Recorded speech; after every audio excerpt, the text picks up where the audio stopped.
अस्सलाम वालेकुम दोस्तों। कोई सिस्टम कितना स्ट्रॉन्ग, रेजिलिएंट और कितना प्रोडक्टिव है अपनी ऑब्जेक्टिव को लेकर, उसका अंदाज़ा इस बात से लगाया जा सकता है कि उस सिस्टम का एंड प्रोडक्ट क्या है। आप सब फ़ोन यूज़ करते हैं, बहुत सारे लोग आईफ़ोन यूज़ करते हैं।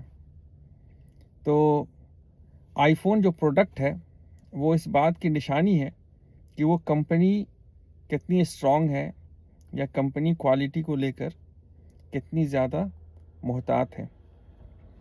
अगर आप ईरानियन पॉलिटिकल लीडरशिप को देखते हैं और जब आप ये देखते हैं कि वहाँ के जो लीडर्स हैं वो जंग का मुकाबला बिल्कुल अपफ्रंट सामने आकर कर रहे हैं, और वो ऐसे लीडर्स हैं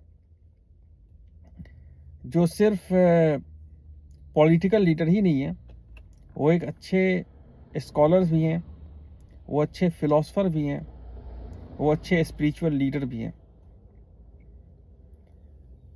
तो जब आप ये देखते हैं कि एक ऐसी सिविलाइजेशन है, एक ऐसी कंट्री है जिसके पॉलिटिकल प्रोसेस में इस तरह के लोग हैं, तो आपको इस चीज़ को एक्नॉलेज करना होगा कि उसके पीछे जो प्रोसेस काम कर रहा है वो कितना स्ट्रांग है या वो कितना अच्छा है। स्ट्रांग तो खैर ख़राब चीज़ें भी स्ट्रांग हो सकती हैं, लेकिन जो ये प्रोडक्ट प्रोड्यूस हो रहे हैं, ऐसे पॉलिटिशियंस आ रहे हैं जो कि बिल्कुल दुश्मन की आंखों में आंखें डाल के बिना किसी खौफ के दुश्मन से लड़ाई कर रहे हैं।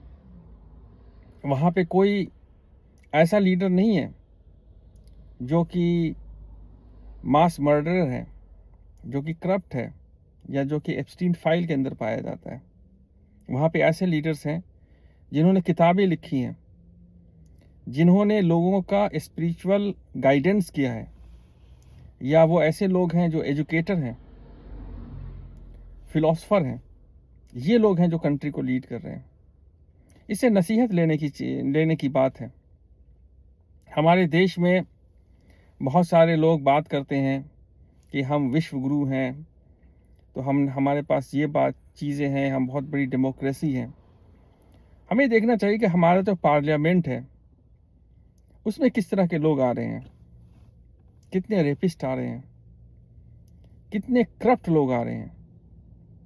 मतलब ऐसे करप्ट लोग हैं जो जिन पे करप्शन बिल्कुल वाज़ा हो चुका है, लेकिन वो एक पार्टी को ज्वाइन करके जो है वो उन पे सारे चार्जेस चले जाते हैं।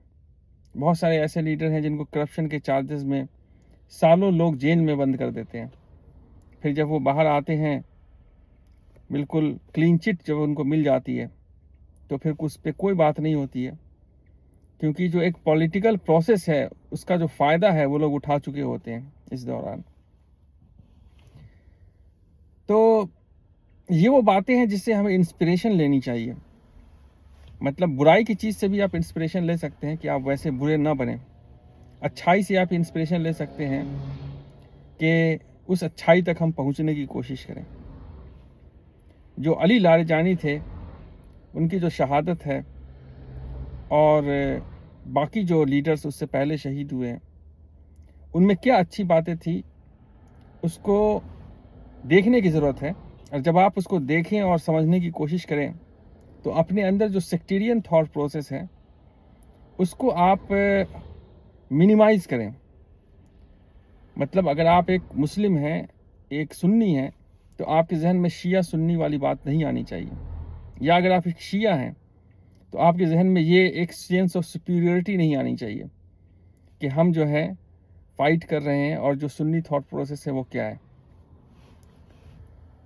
जो चीज़ें बहुत ज़ाहिर हैं वो उसको हर एक इंसान एक्नॉलेज करेगा, चाहे वो मुस्लिम है या नॉन मुस्लिम है। अगर आप नॉन मुस्लिम हैं तो आपको ये देखना होगा कि जो पॉलिटिकल लीडरशिप है वो इतने स्ट्रॉन्ग लोगों के हाथ में कैसे जाए।